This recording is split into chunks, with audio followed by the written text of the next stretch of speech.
Maurice, tonight we're driving down 5th Avenue. Right now we're near 48th Street, and the cleanup is far from over. Sanitation crews are still out here tonight working to clear away the big piles of snow from the side of the street. That's actually causing a traffic jam right now in this area. That's why we're stopped. Don't forget that the St. Patrick's Day Parade is actually just a few days from now, and the parade will be coming up this stretch of 5th Avenue, but there are other areas of the city that could have used some extra help today.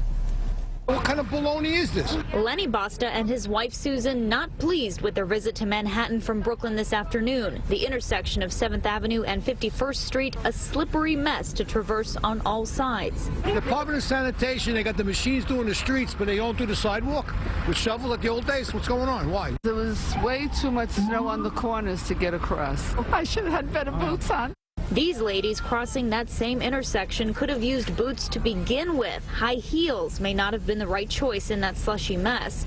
Others not as unhappy with the conditions, but anxiously waiting for it to be back to normal. I think they did a decent job cleaning up here. I hope that this is gone by some point tomorrow. Earlier in the day, those with cars found themselves chipping away at the snow with whatever they could find, even hammers. And this driver so frustrated with the piles of snow on the street, he decided to take to the sidewalk instead. One person directing the car while pedestrians were dangerously close by. Also dangerous, this woman in a motorized wheelchair forced into the street against traffic on 10th Avenue. Hard to believe spring is less than a week away.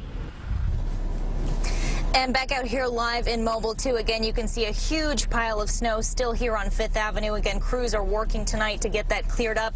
The Department of Sanitation says more than 500 workers were around the city today cleaning the streets. And hopefully for them, this is one of the last big storms they'll have to deal with this season. Reporting live from Midtown in Mobile 2, Valerie Castro, CBS 2 News.